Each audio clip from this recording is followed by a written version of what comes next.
Welcome back, everybody. Another edition here of the Auburn Undercover podcast on the 24/7 Sports Network. My name is Nathan King, joined here today by a couple of our recruiting experts, Christian Clemente and Jason Caldwell. I know we haven't talked about Big Cat since it happened. Big Cat Day, I guess, not Big Cat Weekend. It's a big Saturday for Auburn. It's pretty effective. We usually, I think, would have gotten around to it earlier. We were waiting for possible commitments, trying to just feel out stuff that was going on. Now we feel like we're in a position where we've got to go ahead and wrap that thing up. And obviously we'll look ahead to what could possibly be a big recruiting week for Auburn. But of course, they've already picked up a couple commitments on Big Cat. We'll start with the 4-star defensive back, Jason, Amon Lane. This is a guy that you and Christian both talked to ahead of his commitment. Pretty big pickup and a pretty big cornerstone for that. Of course, he's a 2024, and so a big cornerstone for that class to go ahead and get things started with. A guy like him who loves Auburn, and it seems like he could be a pretty big playmaker for them on defense by the time it's all said and done. Yeah, a guy that I really got to know since he was heading into his freshman year at Thompson, and watched him play in a secondary full of future SEC level players as a freshman at Thompson. And we talked to Jake Gaines, and he's like, look, he was our best cover guy even then, and that was kind of what stuck out to me as well. But you look at him now, he's a more physical player than he was, and of course he's a couple of years older. He's still got 2 years high school football left, and I think he's one of those players that you kind of pencil in somewhere in the secondary because he can do a lot of different things. But I really believe in Jake Gaines, the guy that played at UAB, played at Georgia, a little time in the NFL. He believes he's more of a true nickel, and I think that's probably going to be his position in the future. And he's physical enough to play the run and do some of those things, but he's a cover guy at heart. So looking forward to seeing him and his teammates play this fall. Hopefully we'll get a chance to go up there and see him. Me and Christian went watching practice, and being familiar with watching Moody over the years, it's probably going to be a much better Moody football team than we've seen in normal years. They got some pretty good players, including a wide receiver commitment to Arkansas. So good start to the day for them, for Big Cat. Obviously we were prepared for it, having gone up there and gotten everything beforehand. But Amon Lane is a really good pickup. And, sometimes it's just important to get guys that want to be there. He's a guy that wants to be at Auburn. They're comfortable. They want him to be at Auburn. Throughout the years, those are the types of players that have been successful at Auburn. And I think Amon Lane is going to be one of those guys. Yeah, I think it's a nice kind of in-state pickup just to start off the class, similar in a sense to Braden Joyner, but you're getting started a lot earlier, which I think is crucial. And we'll touch on Adrian Posse here in a little bit as well. But Auburn fans have almost gotten conditioned in a bad way to the point where they're like, why do we need 2024s right now? You need to be working ahead. Auburn hasn't been doing that over the past couple of years. And now you finally do that. With the restrictions that coaches have and being able to contact 2024s, these recruits obviously don't have that. So now you have Amon Lane, you have Adrian Posse. They can go out there and recruit other guys to Auburn. And they were doing that at Big Cat. They've already been doing that. So I think Amon is a nice kind of foundation of the recruiting class. And then you pick up Posse as well to kind of help build up that class a little bit. Yeah, Christian, go nuts on Posse, because it didn't take long for them to pick up the second 2024. A guy that we saw at camp the previous month at Auburn was the biggest dude on the practice field by a pretty significant margin, had a good day there, ultimately gets a lot of Auburn interest, and now ends up being the second commitment for them in 2024, a 4-star quarterback out of Miami. Talk about why the Auburn staff liked him to pick up in that class, and overall, because I think people are pretty interested in this, what does that mean for 2023 quarterback recruiting and 2024 quarterback recruiting in terms of maybe the numbers, because those two are pretty connected at the moment in terms of maybe a guy like a Brock Glenn. Obviously, Aaron Noland is in the mix. Just kind of your impressions of Posse and what you think that position group might do moving forward. Yeah, so I think Posse is kind of exactly what Auburn and Brian Horson and Eric Kiesau are looking for in their quarterbacks, kind of that true pocket passer, big NFL type frame. He's like 6'4", 205 right now, I want to say. He's got big hands. He's going into his junior season of high school. He's already a big dude. He fits what they're looking for. He seems to have a pretty strong arm, but I think he's going to have to develop still in some certain areas. The thing I had kind of heard was, if he makes a mistake, he's prone to make a couple more. But again, we're talking about a guy that's going into his junior year of high school. He has plenty of time to clean those things up. So you feel pretty good about it. It's a kid that's top 200 in the 24/7 Sports composite. He grew up an Auburn fan. He's from the Miami area. Miami was recruiting him, but he grew up an Auburn fan. So kind of once he got that offer in June, things spiraled pretty quickly to him making a commitment to Auburn. And then in terms of quarterback recruiting, we saw Brock Glenn go off the board. That was one that, for me personally, had been off the board for a while now. I had kind of counted him out of actually coming to Auburn for a while. And so he commits elsewhere. There's still a couple 2023 names we can throw around a little bit. All in all, though, I really kind of doubt Auburn takes a high school quarterback in this class, because realistically, Zach Calzada, Robbie Ashford, TJ Finley, and Holden Gerner will be back after this season, or they have eligibility to return, and multiple years of eligibility for most of those guys to return. So you don't really have a need to bring in a quarterback. Maybe they look at bringing in a guy through the transfer portal if someone were to leave, or maybe if multiple players were to leave or whatnot. But I just don't think a 2023 high school quarterback is all that important. I don't think you need to devote a lot of time to, but because the guys that you're looking at are committed elsewhere already at this point. So I don't think you need to devote a lot of time to trying to flip someone at quarterback. And then you do kind of look at 2024 and you have to figure out whether or not you want to take two. And that second would probably be Aaron Noland, who is in for Big Cat, one of the many recruits out of Langston Hughes that Auburn is going after. And, he's a kid that Jason and I watched. We've been keeping an eye on him for a while now. We watched him at practice. Very mature kid. I know, Nathan, you talked with him after Big Cat. He was excited for Adrian Posse that he was able to commit to Auburn, and he was happy for him. So Aaron Noland is probably the other name to watch out for in 2024, but I don't think you'll see movement for a second quarterback in 24, at least for a little while. Yeah, it was funny. We got to see his reaction in real time, because I think Brock Glenn had committed about 30 minutes earlier before they all started to leave Big Cat on Saturday. Of course, he was aware of Posse earlier in the day. But I asked him, because it's interesting now to see what happens with their quarterback board. I said, what have they told you? What does Posse's commitment look like? How many, and at the end of the day, how many quarterbacks do they want in 24? And he said, well, it kind of depends. If they get that Glenn guy in 23, then they probably don't need to in 24. And we were all kind of standing there, and we were like, well, actually, Brock Glenn just committed to Ohio State. He's like, oh. He said, well, they'll take two in 24 then. So interesting development, of course, and that'll be something to watch moving forward. Obviously, both of those guys, 4-star recruits. Aaron Noland said maybe Vanderbilt, Wake Forest, sort of some West smaller Virginia. power. West Virginia. I say small, of course, West Virginia in the Big 12, but interesting to see what happens with his recruitment there. Look, Aaron Noland is going to take off this fall. I promise you that. No question.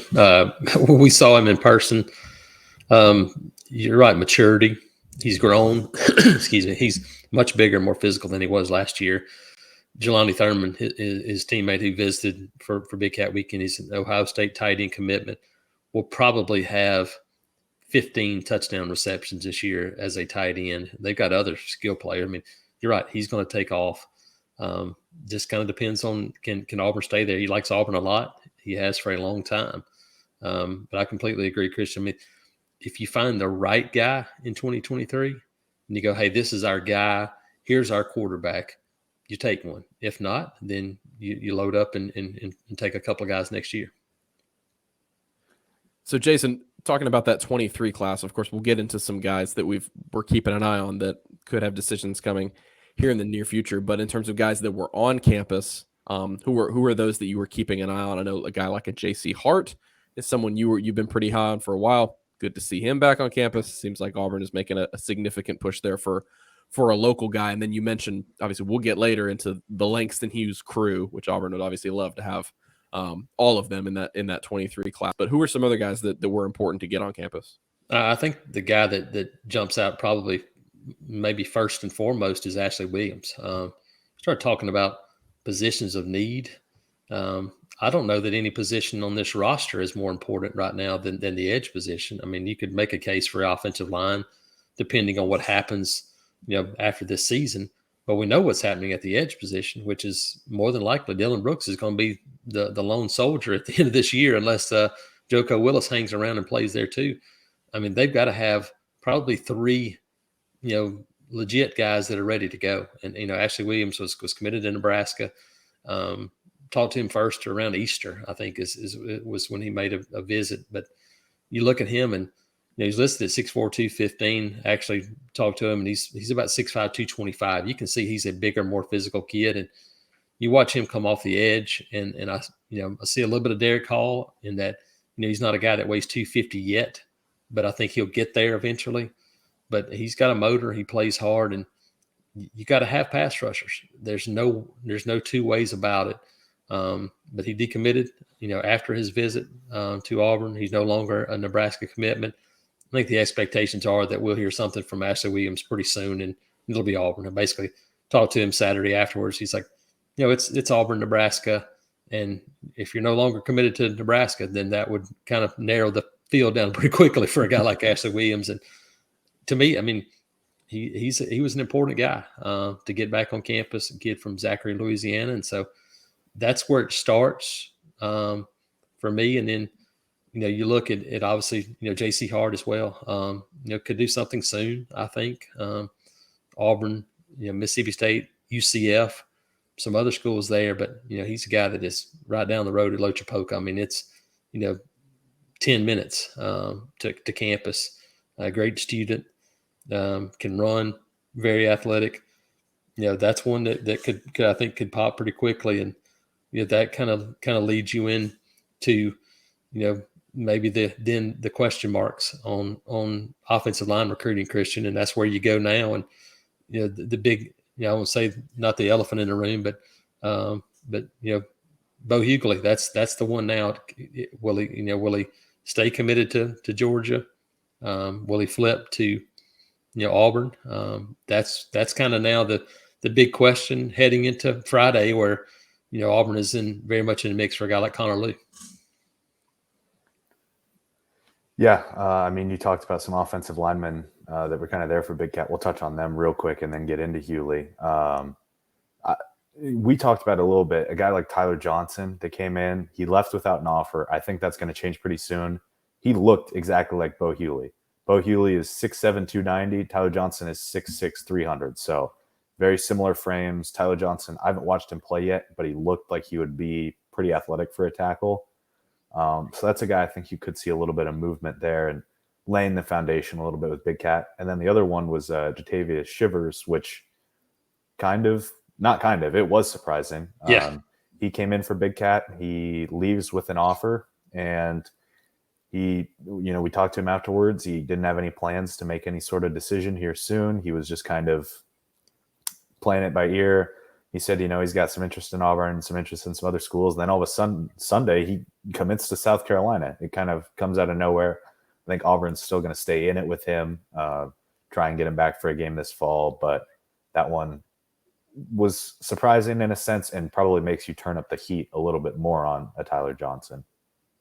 I agree. No question about it. And you mentioned Shivers, a guy that visited for one game last year, did not get his Auburn offer until Saturday. And so you start talking about, the South Carolina bond was probably there for a few days. And that was, my guess is the Big Cat visit was, hey, unless I see something that changes my mind completely, then I'm good to go. And obviously he didn't see enough at Auburn over the weekend. And that longer bond with South Carolina was a big deal for a kid who was once committed to Vanderbilt. So, I think that's kind of where it starts. You're right about Tyler Johnson. I looked at him coming in. He reminded me of Marcus McNeil a little bit. Marcus was a bigger kid coming out of high school, but you can see the frame and the long body and the guy that's pretty athletic.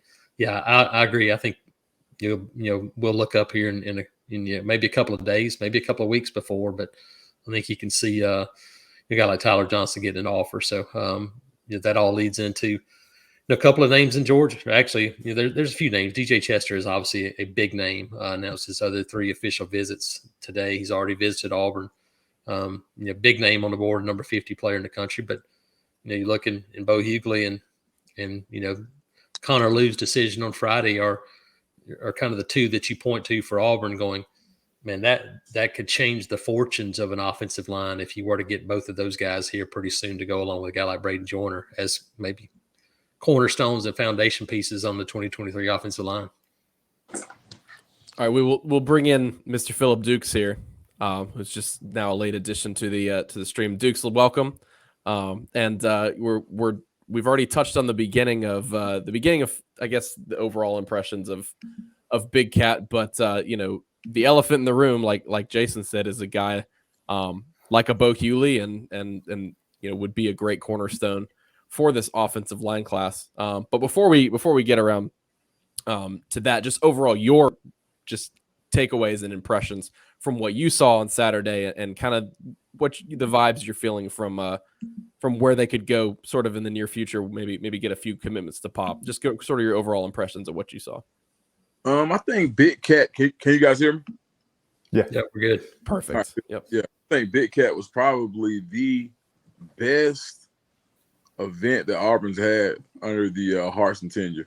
Like as far as the feedback that I've gotten, not just from certain guys, but from coaches and so the main thing that I do as far as how I get my information, especially when it's centered from Atlanta, is to go around places where I know I go to barbershops, I go to restaurants, I talk to people about what they're hearing, and everybody was like, "Man, Big Cat was dope, right?" And I think that Auburn made up a lot of ground with some targets that were there.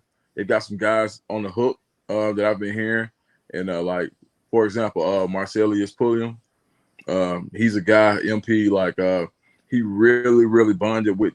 And I think what was most important about Big Cat was the ability for potential recruits to bond with each other just as much as they were bonding with the staff.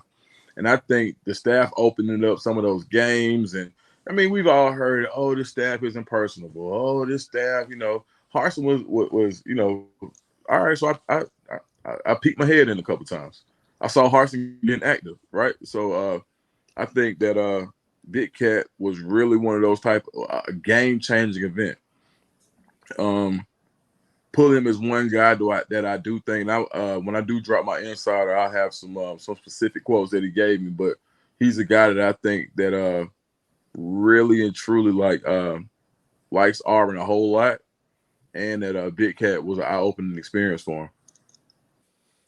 I'm gonna start rolling in now because I think we're pretty well set up to just roll off of these comments because we've sort of got a full house here in the comment section. Christian, is there anything else you want to touch on about? We've talked about it a little bit. Connor Lew. We've got a couple questions in here about him. When exactly it's committing this week, and kind of what's the latest you're hearing about him? Obviously, again, offensive line recruiting. While we're sort of waiting for some Beau Hughley news, that would be a huge pickup for them. Connor Lew, he's going to be committing Friday. I'm looking right now for his time. It is at 6:45, so 5:45 Central. That's Auburn, Georgia, Clemson, and Miami. I think it's really kind of been narrowed down to Auburn, Georgia, and Miami for the most part. But look, he'd be a really big pickup. In all honesty, he's only a 3-star in the 24/7 Sports composite, but the 24/7 Sports rankings have him listed way higher. I was looking at it earlier today. And in the composite, he's like the number 42 interior offensive lineman. In the 24/7 rankings, he's the 14th interior offensive lineman. And I think that kind of reflects, the finalists and the offers that he does have. All of his top 4 want Connor Lew. They think of him very highly as a center prospect. Maybe he could flex out and play guard a little bit as well. But, he's a guy that we've been tracking for a while. I think we all feel pretty good about Auburn, but it's going to be a tough one. We don't have any crystal balls in or anything like that, but feel pretty good about Auburn for the most part. If Auburn does land him, it's because of a major boost from the pro flight school. But hey, either way, he's at Auburn. You're not complaining about that if you're an Auburn fan. It doesn't matter if it's because of the pro flight school or whatever. Either way, he committed to Auburn. So we'll have to wait and see what happens on Friday. But if I had to pick right now, I'd probably pick Auburn. Yeah. Would be good. Again, as speaking of Beau Hughley, question here that I'll direct to Dukes. Any chance that Auburn flips Jelani Thurman or Stanton Ramel, I believe is also what's being referenced here. Yeah, Jason has a story on our site talking with Jelani Thurman. He was a guy that Dukes, you reported a couple days before Big Cat got kicked off. Very, very important. I don't know where he ranks in terms of the importance of guys who were there, but certainly, a great addition to that. Just, I guess, Dukes, what are kind of your current thoughts on him? I know that, it's not something that would happen super soon, considering he just committed to Ohio State. But what does Auburn's continued pursuit of him look like at the moment? I think Auburn has put on a full court press with him. The fact that he spent the night in Auburn was big. I've had multiple people from Columbus hit me up over the past couple of days and asked how I felt about it, how his visit was. And I told the truth. I feel like from what I heard, he had a great visit. Auburn, which a lot of people thought finished third in his recruitment, made up some ground. It's something that's going to go to the end. He did bring family members with him as well. I think so. What I do think is that if Beau were to flip, Beau Hughley, excuse me, if Beau were to flip, that would have a major impact on what Jelani Thurman Tank ends up doing. But at this point, I do think that he's solid to Ohio State, but I think Auburn really gave him something to think about. And I think it's going to go all the way to December. If he ends up going and he's not 1,000% sold on it. And I spoke with some people really close to him that aren't 100% sure that either one of them goes in December. They both could wait till February. So with that being said, I do think that Auburn made up a lot of ground. I think that even with the Hughley situation, I can just go ahead and speak on it now. From the people that I talked to, and this went like industry wide. Like I've talked to guys that I've only read about over the past week. Like I'm like, oh shit, this guy's calling me, right? And I can't. I'm sorry. Yeah, totally fine. I'm like, oh shoot, like I'm on the phone with this guy. These are guys I really look up to, and the word's gotten out that I have a pretty good grasp on what's going on the south side of Atlanta. And with that being said, with the efforts that Georgia made Sunday night, when and I never put a date on a commitment, but I will say that Georgia really, really did a lot. Kirby Smart specifically really jumped in there. And it seems a whole lot like the Leo Hurley type deal. But I think this one is a little bit different because Auburn, he hasn't shut Auburn off yet. And there's some things like Auburn is really figured out, like, you know what? We have to recruit differently in the SEC. And some may feel like it's too little too late. But from some of the things that I've heard as far as early as, as recently as about 6 o'clock this evening about meetings and Zoom meetings and, the whole staff being involved in Hughley's recruitment after Big Cat. I'm like, dang, man, Auburn's really starting to figure it out. So I think that it's something that I'm 99% sure that I'm going to go in and move my confidence on Beau Hughley's pick, crystal ball to Auburn to about a 7 or a 6. It's not as cut and dry as it was the other day, but I still feel like the amount of attention that he's given to Auburn is just as equal as what he's given to Georgia. And the person that told me what was going on, and it's one industry wide. I'm not gonna throw anybody under the bus, but yeah, Auburn really thought they were going to get them this weekend. I'm pretty sure when we saw other people put in crystal balls or their predictor picks. But at this point, I feel like it's still a battle. It's going to go all the way until he decides to sign. But one difference that I do know is that he is absolutely number one on Auburn's board at this point. And I think that that's going to go a long way. So we'll see what happens. I never put a date in on a prediction, but I'm not going to flip that prediction. I feel like I'm not sure where he signs, but I do feel like he at least Auburn is going to be made public as his leader. I won't come off of that. Yeah, my very next question was whether he was the number one offensive lineman for them across the board, but I guess that I think he might be. I mean, Dukes just said it. He might be the number one player. Like I'm going to probably do it. Auburn's 10 most wanted. He might be above like a guy like James Smith, Quay Russo package. Well, in terms of importance, I talked about offensive line. It's hard to be more important than them when we've talked about it a little bit, but I think people need to understand what this looks like, because we've found out a little bit more about the offensive line from this year. We already knew that Nick Brahms is going to be gone because his eligibility is up. We knew that Austin Troxell was going to be gone because his eligibility was up. We knew that Brandon Council was going to be gone because his eligibility is up. We also knew that Alec Jackson was going to be gone because his eligibility. So that's 4 that you knew that you're going to lose. We also now have learned that Killian Zaire and Brendan Coffey eligibility will be done after this year too. So that's 6 guys, all with starting experience, that you will absolutely lose. But Keandre Jones is a guy that if he plays really well, heck, he could go to the NFL, would give you 7. And then you look and, Jaleel Irvin and Cam Such are both seniors. Now, they have potentially have another year if they wanted one, but you could lose up to 9 offensive linemen. That's not counting anybody that transfers out. So you start talking about the plug and play kind of guys, and there are not many of those guys at offensive tackle, but you better go find some guys that are at least close to ready. And Beau's one of those guys that'd be close to ready, and that makes him obviously a huge part of this. And you got to have numbers. They've got to have probably 5 legit high school offensive linemen and a couple of transfers. Maybe you're going to have to sign 7 offensive linemen in this class. And you don't like to do those things because it makes you unbalanced, but they don't have any choice. So Beau in there, obviously some of these other guys. Somebody asked about Stanton Ramel, just committed to Michigan State, which again, you start talking about surprises. That was a huge surprise for me. I thought Tennessee for a while, they felt like they were the leader, and you look and I don't remember many years, and there's none. I've been doing this 23 years. Auburn has recruited a couple of guys that have committed to Penn State, and now they recruited a couple of guys that committed to Michigan State. That has not happened. That's how different recruiting is. I had a question from Sean here about, will the season affect what Hughley does? I think it's going to affect just about every one of these guys.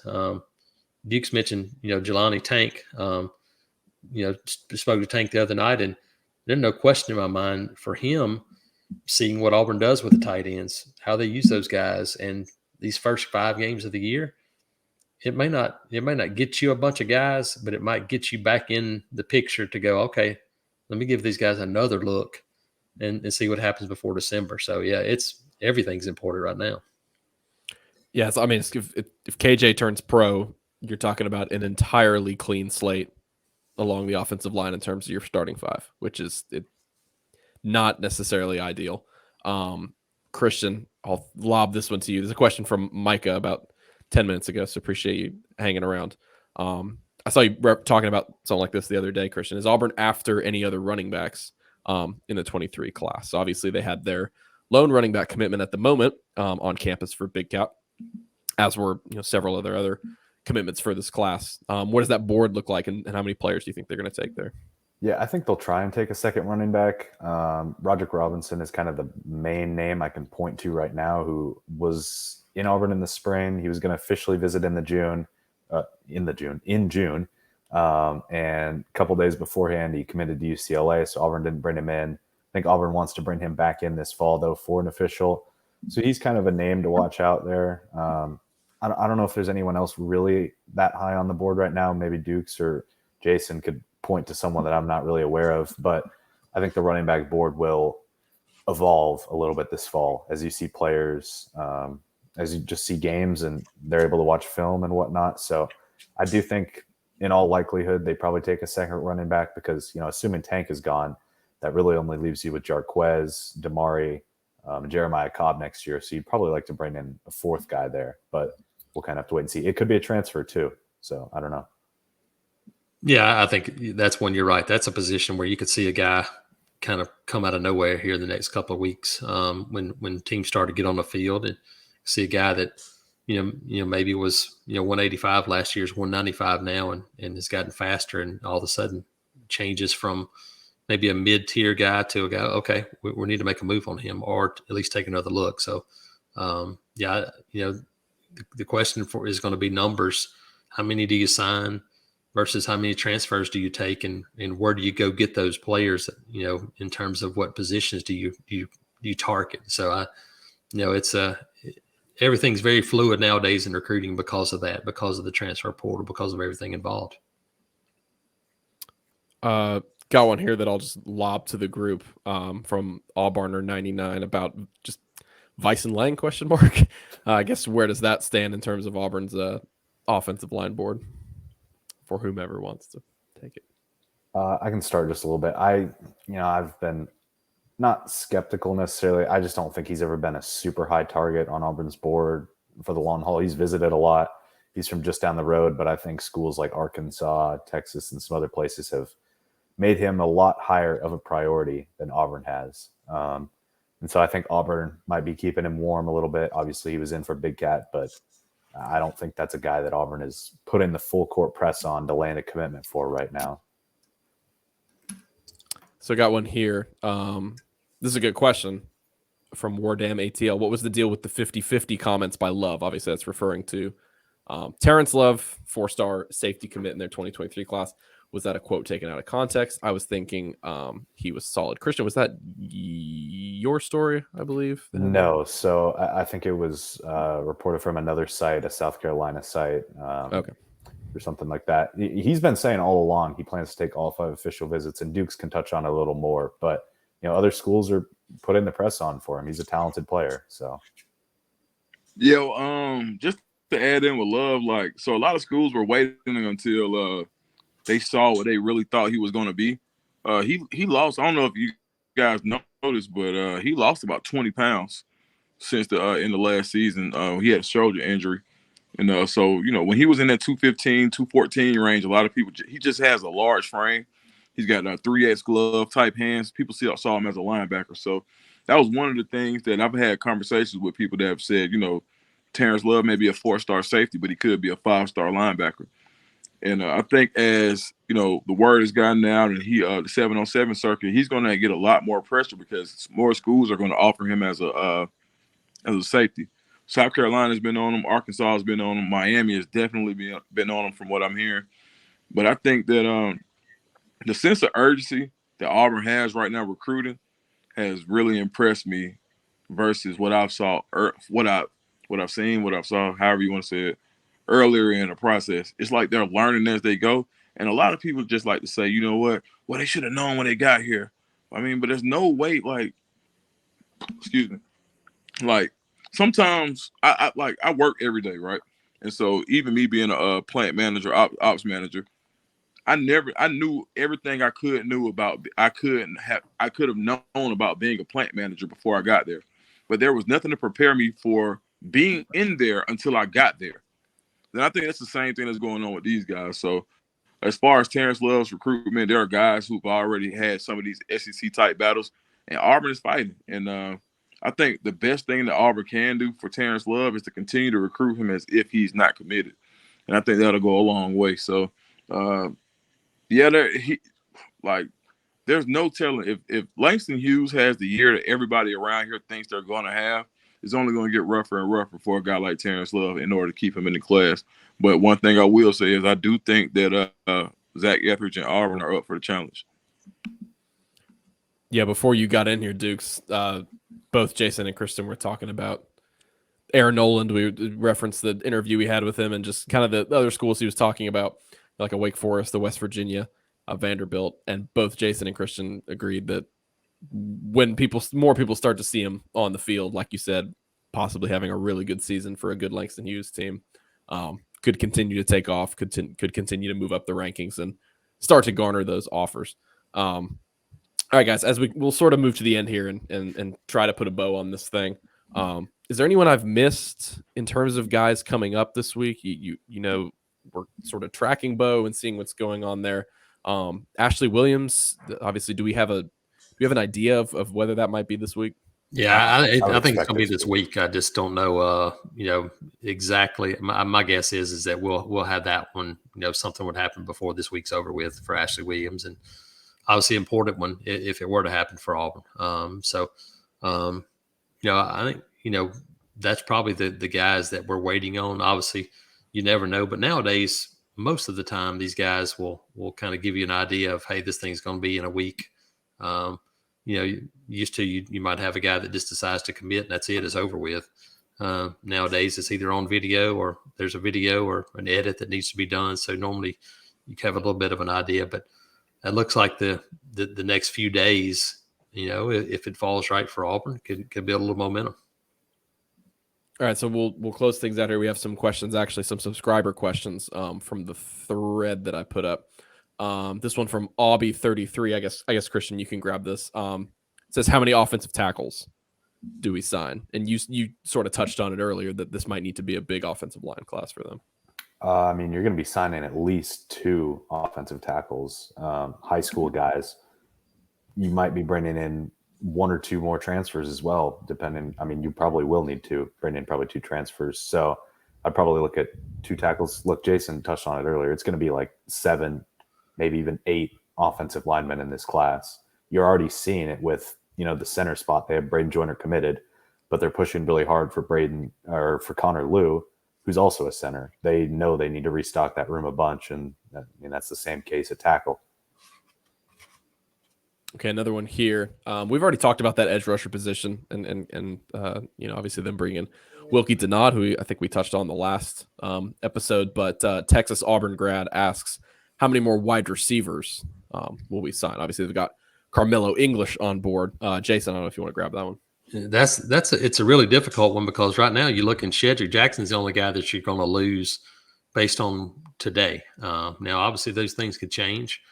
We talked about being a fluid situation. I think that's one where it's fluid because you may not have room to sign another wide receiver, but if you lose a couple of guys, say a guy goes in the portal or a guy decides obviously if you're Auburn, you might, best case scenario, maybe sign another guy because Coy Moore comes in and blows up so much that he goes pro.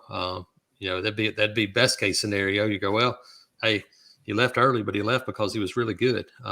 So I think some of that is still to be determined. You move Landon King. Does that move work? If it does, then you've given yourself another big body there.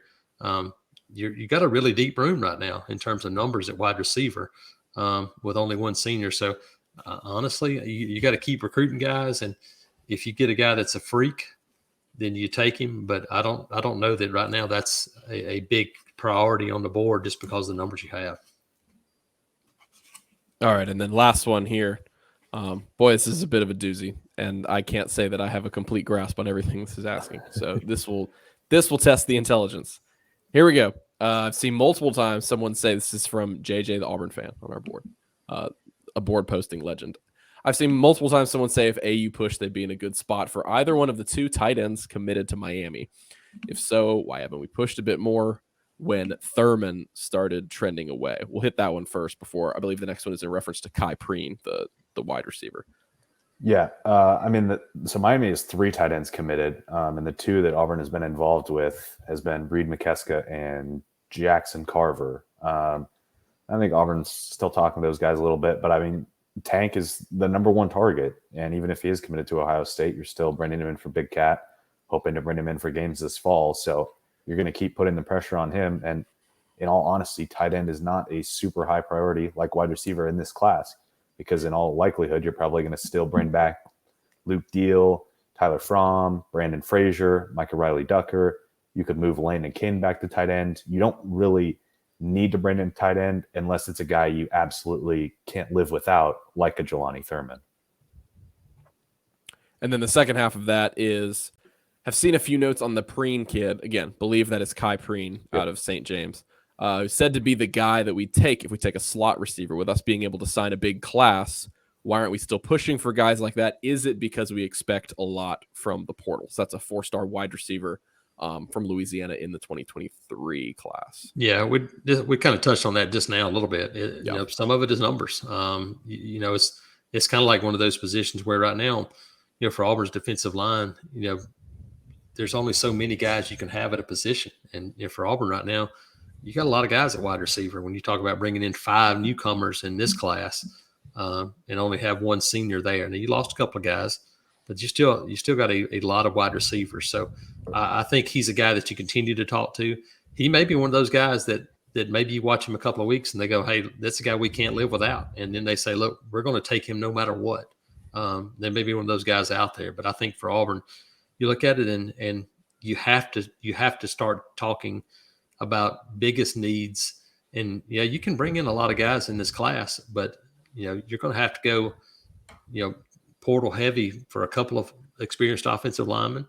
Who knows where else you may go portal? If you're looking, depending on what happens at linebacker, you lose. There's some older guys there that may decide to move on if you start talking about needing experience at linebacker. I mean, there's some positions, and don't forget, Nehemiah Pritchett, Jalen Simpson are two guys that could very well both be gone after this year. And you start talking about, okay, you're going to have to jump in and find an experienced corner to jump in there and play and do some of those things. So it's all about, the fluid situation of trying to recruit nowadays. And that's part of it. But I do think Preen's a guy that obviously they're still looking at. Yeah, it's like, look, you're going to take a bigger class, but half or even more than half of your class might just be offensive line and defensive line if you're counting the edge spot. So you really aren't taking that big of a class because you just have to absolutely load up at a couple spots. And when you're talking about a slot wide receiver, you already have Javarius Johnson, who could come back for another year. You have Tavarish Dawson. You have Jay Fair. You have Landon Kane, who's kind of that big slot that they might move there as well. You don't really need another slot guy. If you're bringing in another wide receiver, you probably want a big-bodied wide receiver on the outside. Yeah, and just to add on, that 6'4" kid from Arizona is somebody I think that Auburn's really high on. So I'm not sure what's going to be the catalyst in order for them to push the button to really go after him, or to kind of press for a commitment. But that's somebody that I know for a fact that Auburn is evaluating really heavily. So, and we mentioned it earlier when talking about running backs. Wide receiver is a position where you can see a guy change dramatically from a junior to a senior year because of physicality, size. Guys just get bigger and stronger.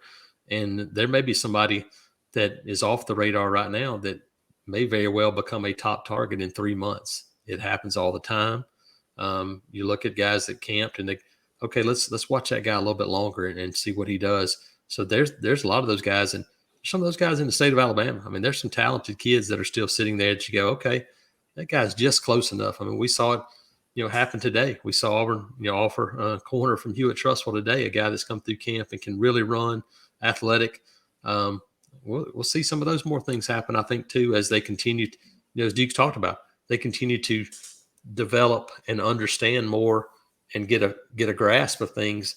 That means they've now had 2 summers of camps. Now you get an idea of guy. Okay, I remember that guy from last summer. What did he look like this summer? Okay, we're close. Now maybe you see him 3 games into his senior year and go, okay, we're good. Let's go. And so all those things are still on the table. Right before we'll get out, we'll just go to this last one. And we don't even have to talk about it that much. But Christian just says, how about Auburn being showcased on SEC Network today? Jason mentioned earlier how valuable that airtime is. Yeah, I think everybody, that was super cool. Obviously, the foreign tour for them has not been something that has been televised in the past. Actually, as soon as this is over, a bit of a teaser. Me and Mark Murphy are going to hop on here and record a podcast about that game today. And so if you're a subscriber to the Auburn Undercover podcast, we'll be double dipping tomorrow morning. So y'all have that in your feeds, but definitely an overmatched Israel under 20 squad. As I understand, they were even missing a few guys because of some previous games they had played. But I mean, the guys who you wanted to look good, your 2 front court additions, Janai Broom with 8 of 9 shooting, 17 points, 9 boards, 4 blocks. It's pretty solid regardless of who you play. So I'm really interested to see what happens when perceivably it's supposed to be better competition moving forward. I'm interested to see what else we're going to learn about this team. Yeah, I thought the biggest thing was maybe halftime of that game. That's what I was talking about earlier. It turned into a recruiting documentary basically for Auburn basketball. And I thought it was huge. Thought it was a great spotlight for Auburn, and they got 2 more times to do it. Not to mention, having Jay Billis and Roxy Bernstein and the SEC Network guys, they are documenting everything they're doing for the next week. You start talking about recruiting, that's as big as it gets, and that's the lifeblood of everything you're doing in basketball. It's monumental, and we've seen what it's done from Auburn in the past 5 or 6 years. Yeah, it's like the biggest thing about this trip is it's nice recruiting for the future, and it's nice for this team for a bonding experience. You're not really taking too much out of the actual games from it. No, I did think it was interesting that Bruce talked about like resting 2 or 3 guys per game. To me, that like at the beginning, I thought that meant, okay, they're going to do that so that you can play, substantial minutes for a rotation while pushing certain guys out. He's experimenting with lineups. Everyone who's going to be in that rotation played today. So I think that meant we're going to rest the guys on the end of the bench because everybody who's going to have a role on that team was able to play, which is a big bonus for them. No injuries. Chris Moore's back from injury. We'll get way more into that, though.